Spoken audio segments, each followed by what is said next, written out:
Okay, so, everyone wants to solve poverty, right? Everyone wants a world where, no one has to suffer or go without. Yeah, everyone wants the best for everybody. But is there like a magic bullet? Is there a system that can actually achieve that? I mean, that's what we're going to try to figure out today. Yeah, because we're diving into some pretty heavy stuff this time. We are. And, we have to give a huge shout out to our amazing listener who actually suggested this topic. They sent us Ludwig von Mises Socialism.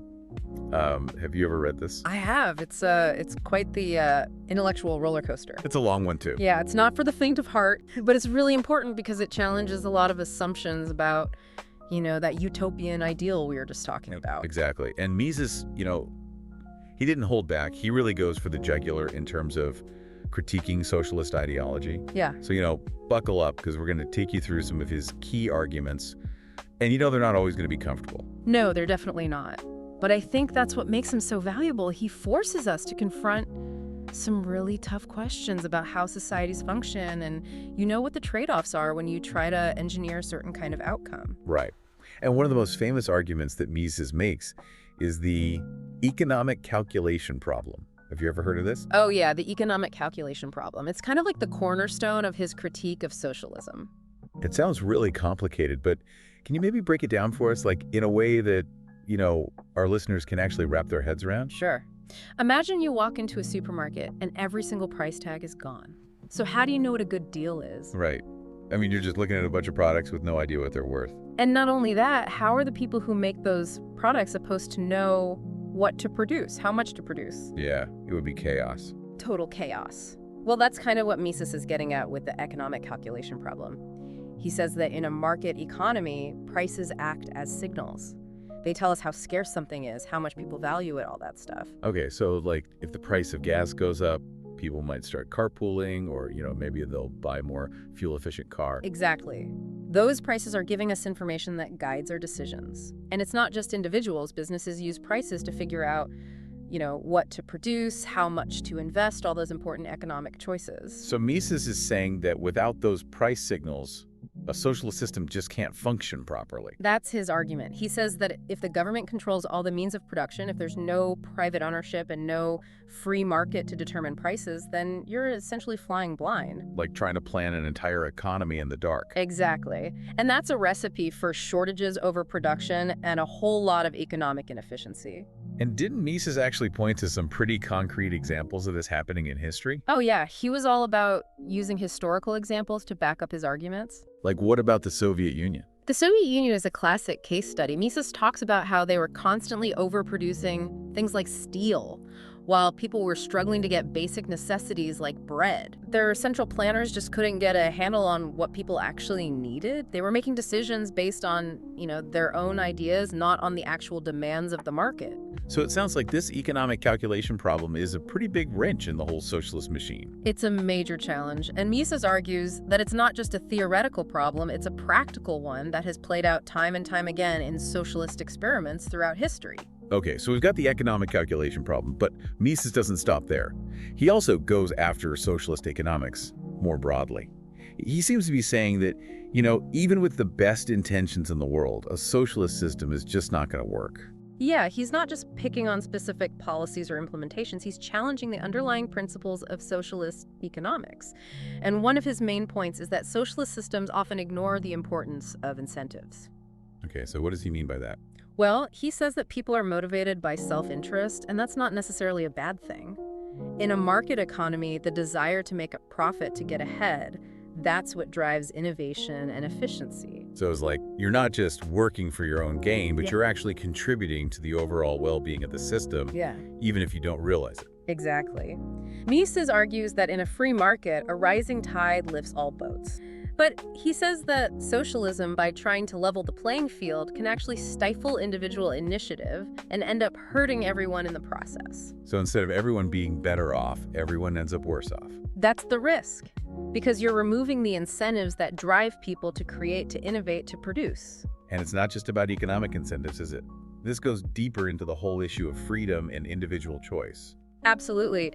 Mises saw a really dangerous connection between economic control and the erosion of personal liberties. So once the government controls the means of production, They're going to start controlling other aspects of people's lives. That's what he worried about. He saw it as a slippery slope. He argued that under socialism, you might have your basic needs met, but you could lose the freedom to choose your own path, to pursue your own dreams. That's like a Faustian bargain. You trade freedom for security. Exactly. And Mises thought that was a terrible trade-off. I mean, it's easy to see how that could lead to a pretty oppressive society, even if it's done with good intentions. Right, because who gets to decide what those basic needs are? Who gets to decide what path you should be on? Okay, so we've got economic inefficiency, we've got the potential loss of freedom. Are there any other downsides to socialism that Mises talks about? Well, he gets into some pretty deep philosophical territory, too. And this is where things get really interesting because he starts challenging our fundamental ideas about equality. Okay, now this is where I think a lot of people might start to push back. I mean, who's against equality? It's a very loaded term. But Mises makes a really important distinction. He asks, is true equality about equal opportunity? Or is it about equal outcomes? Okay, I see where he's going with this. So, like, is it enough to give everyone the same starting point? Or do we need to make sure everyone ends up in the same place? Exactly. And Mises argues that trying to enforce equal outcomes is not only impractical, it's actually dangerous. Dangerous. How so? Well, he says that it leads to tyranny. Because if you're trying to make sure everyone has the exact same outcome, you have to control every aspect of their lives. You have to dictate what they can do, what they can earn, how they can live. So it's kind of like that old saying, the road to hell is paved with good intentions. Yeah, that's a pretty good way to put it. Because you start out wanting to help people, but you end up creating a system that's incredibly controlling and oppressive. And ultimately dehumanizing. Because you're denying people their individuality, their agency, their ability to make their own choices and shape their own destinies. Okay, so that's a pretty bleak picture of socialism. It is. But it's important to remember that Mises was writing in a specific historical context. He was living through the rise of totalitarian regimes in Europe, and he saw firsthand the dangers of centralized power and collectivist ideologies. So his critique of socialism was informed by those experiences. He wasn't just theorizing, he was sounding the alarm about what he saw as a very real threat to individual liberty and human dignity. Exactly, and I think that's why his work continues to resonate today, even though the world has changed a lot since he was writing. Because we're still grappling with these fundamental questions about the role of government, the balance between individual freedom and collective responsibility, the nature of equality. Right. And Mises forces us to confront those questions head on. He doesn't offer any easy answers, but he does provide a really powerful framework for thinking about these issues in a rigorous and intellectually honest way. So it's one thing to, sit in an armchair and theorize about, the perfect socialist society. But it's another thing entirely to actually try to put it into practice. Right, because that's where the rubber meets the road. And Mises was really insistent on looking at the historical record. He wanted to see how these socialist experiments had actually played out in the real world. And spoiler alert, he wasn't exactly impressed with what he found. Not exactly. He looked at, various attempts to implement socialist ideas throughout history. Okay. And he kept seeing these same patterns emerging. Like what? Shortages, inefficiency, the inability to meet the basic needs of the people. So, someone might argue, though, that those were just like bad implementations of socialist ideals, right? Like maybe they just weren't doing it right. That's a common defense. But Mises anticipates that argument. He says, look, these failures aren't just accidental, they're actually built into the very structure of central planning itself. Because without accurate price signals, without that feedback mechanism of the market, you just can't allocate resources effectively. So it's like you're trying to navigate a city with no street signs. Exactly. Or like trying to bake a cake without a recipe. You might end up with something, but it's probably not going to be what you were hoping for. And in the case of socialist economies, getting lost meant breadlines and shortages of basic goods. And, that's not just some abstract economic concept. That's real hardship for real people. Exactly.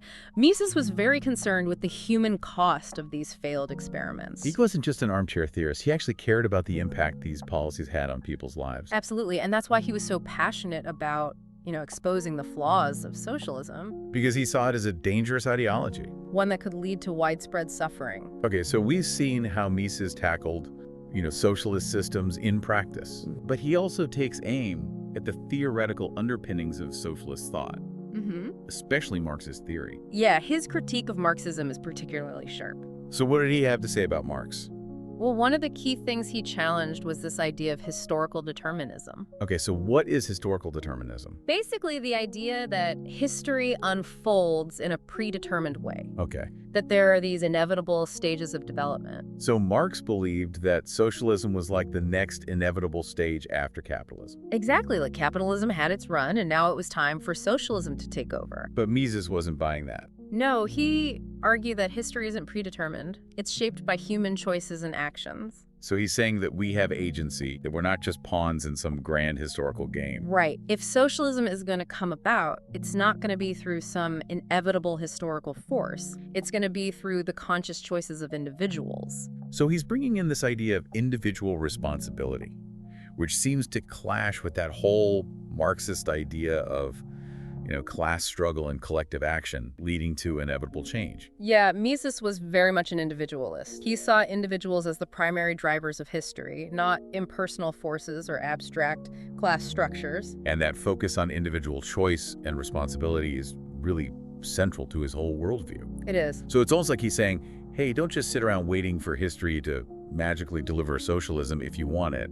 You have to actively choose it and be prepared to deal with the consequences. Exactly. And based on his economic analysis, Mises would argue that those consequences are likely to be pretty grim.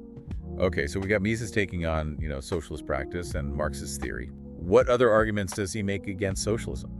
Well, he gets into this really interesting discussion about the psychological appeal of socialism. Okay, so he acknowledges that even though it has all these flaws, it still attracts a lot of people. Yeah, he doesn't just dismiss socialists as, naive or stupid or evil. He tries to understand why people are drawn to it. And what does he say? Well, he suggests that it taps into this deep-seated human desire for fairness and justice. It promises to eliminate inequality, to create a world where everyone's needs are met. I can see how that would be appealing. Especially in a world where the gap between the rich and the poor seems to be constantly widening. Right, it feels like the system is rigged against so many people.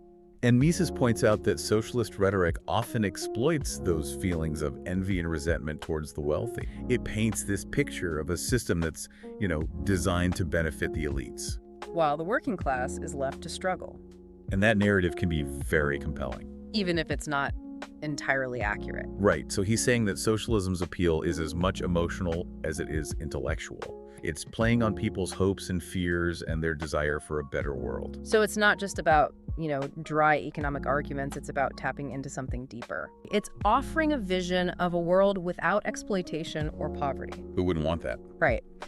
But Mises argues that this vision is ultimately an illusion, that it's based on a misunderstanding of both economics and human nature. So he's not denying the very real problems of inequality and poverty, but he's saying that socialism isn't the answer. Right. In fact, he thinks it's likely to make things worse. Okay, so we've spent a lot of time on Mises' critique of socialism, but now I think it's time to shift gears a bit and talk about what he proposes as an alternative. Okay. Because after all, he's not just tearing down an ideology, he's also trying to build something up. Right. And that something is capitalism. But capitalism has its own set of problems, right? Of course.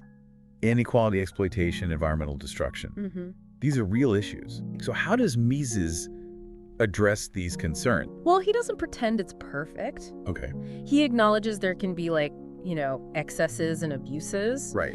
And he actually sees a role for government. Oh, okay. So he's not like a complete libertarian. No, not exactly. He definitely thinks the government has a role to play in setting some limits, establishing a framework for fair competition. But he was really skeptical of excessive government intervention in the economy. Okay, so it's about finding that right balance. Yeah, finding that sweet spot between individual freedom and, responsible regulation. Right, because I think, a lot of people, when they hear capitalism, they think it's just a free-for-all.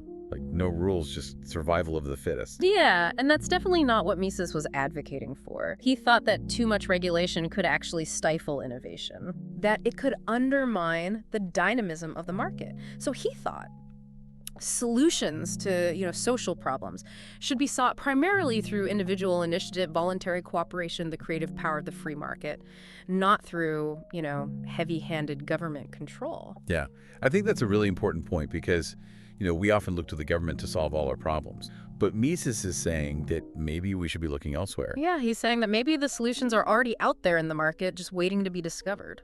Interesting. So it sounds like he was really walking a tightrope here, He was, like, advocating for a system that unleashes individual creativity and, economic power, but also recognizing the need for some limits, some safeguards. exactly. And I think that tension, that balancing act is something we're still grappling with today. Absolutely. So, we've covered a lot of ground in this deep dive into Ludwig von Mises Socialism. It's a dense book. It's challenging, but it's also incredibly thought-provoking.